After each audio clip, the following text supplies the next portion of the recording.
Mulle meenutas, lugupeetud kolleegid, ministri kõne tehisaru ilmetut, tehislikku ja kahjuks eksitavat teksti.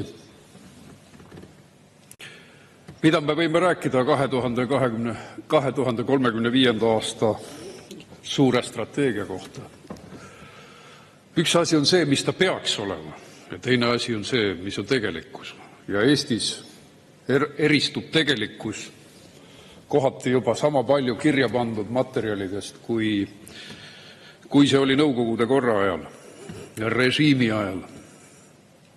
3 aastat majanduslangust tehtud, ajaloo madalaim sündimus tehtud, uus totalitarismi edendamine rohepöörde sildi all tehtud, juhuelekter tehtud, lähiajaloo kõige massilisemad maksutõusud tehtud, suveräänsuse vähendamine tehtud, plaanimajanduse edendamine tehtud, 1,6%-lise toetusega erakonna valitsusse jätmine, 5 ministrikoha andmine tehtud. Demokraatia. Tehnilisest progressist rääkimine tähendab tänapäeval tegelikult mitte AI-d, vaid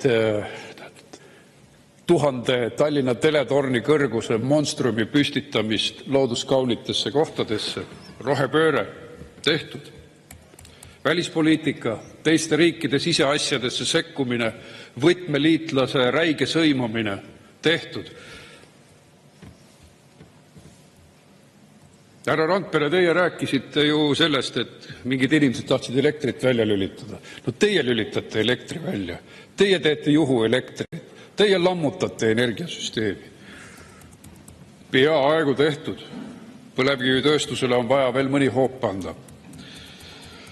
Tegelikult jah, selles strateegias ei olnud ju sellest juttu. See ongi tegelikkuse ja dokumentide karjuv vastuolu. No nii nagu me räägime, et Reformierakond on liberaalne partei. Karjuv vastuolu. Tegelikult on vasakäärmuslike ideede vabrik. Küll te kunagi minu juttu kinnitate, sest tuul puhub, muutub ka Reformierakond. Minister rääkis, et me peame usaldama tehisaru, aga mina küsin, kuidas Eesti inimesed usaldaksid valitsust ja õigussüsteemi. Ma ei kuulnud digiministrilt ühegi sõnaga, kuidas radikaalselt parandada igast otsast lekkivat digiriiki, kus alles 2024. aastal tehti kindlaks, et Apotheka süsteemist kadus 400 000 e-posti, 60 000 koduaadressi, 30 000 telefoninumbrid, meditsiiniandmed, ülidelikaatsed meditsiiniandmed ostude kohta. Aga minister teeb õhinapõhist riiki. Ta ei rääkinud isegi valitsuse liikmetega, kui ta tahtis eesti keele korpuse lihtsalt ära kinkida, ilma kellegagi rääkimata. Ja vanglasaarte ehitamine, kas see pole õhinapõhise riigi tunnus? Sel ajal, kui inimestel ei ole raha kohtus käimiseks, oma õiguste kaitsmiseks, nad jäävad hätta, sellepärast, et te olete nad vaesemaks teinud. Aga ei, vanglasaari tuleb ehitada. Rootsist islamiterroriste, Hollandist islamiterroriste ja panema nad ilusasse Tartusse. Ja kas ma pean tõesti uskuma, et nad ei lähe linna peale? Kui sarimõrvareid lastakse praegu lahti, nad olevat eluaegse ära istunud. Kas see siis tähendaski eluaegset? Justiitssüsteem, selle sümboliks on 9-eurose juukselõikuse menetlemine, 7-8 aastat. 500 000 uputada selle peale. Naiste õiguste kaitse, Pihla kodujuhtumi näitel on prokuratuur päris karikatuurne oma võimekuses. Palun lisaaega 3 minutit. 3 minutit lisaks. Kuhu me siis naiste õiguste kaitsmisega jõudnud oleme? Prokurör Arika Lepp ütles Ekspressile, vägistamine ei pruugi põhjustada vaimset ja füüsilist tervisekahju. Vaat nii. Tsiteerin vandeadvokaat Paul Kerest. Need näited illustreerivad laiemat probleemi, vajadust inimlikuma, empaatilisema ja seaduste tegelikku eesmärki järgiva õiguse tõlgendamise järele. Pihlakodu juhtumist vaatab meile vastu empaatia võimetu ja ennast õigustav suva. Ja minister põhjendab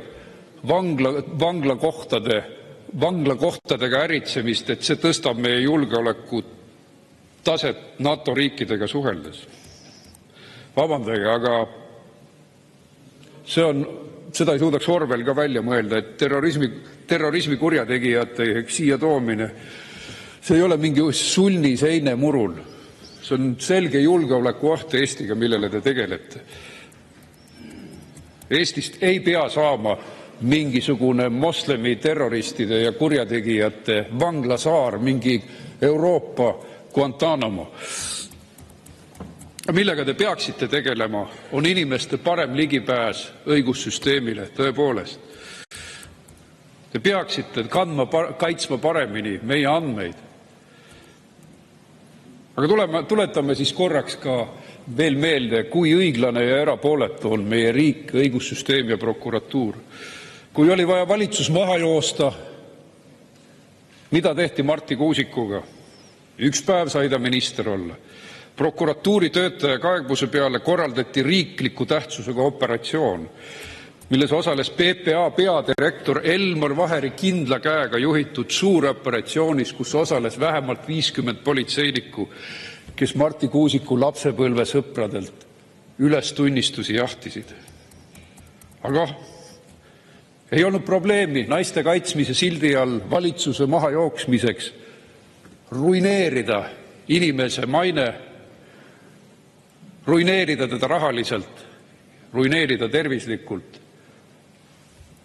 Aga siis on meil Johanna-Maria Lehtme, mille kohta minister ütleb, ei, me ei saa sekkuda kuidagi. Ja järgmises lauses ütleb, meie eesmärk on pisikuritegude menetlemine. Järgmises lauses. AI ei annaks nii rumalaid vastuseid. AI-l on teatud algoritmid, loogika. Teil ei ole seda. Siiamaani on Lehtme jooksus ja häbiplekk Eesti õigussüsteemile. Ja see on tahtlik venitamine, see on tahtlik õigustundele sülitamine.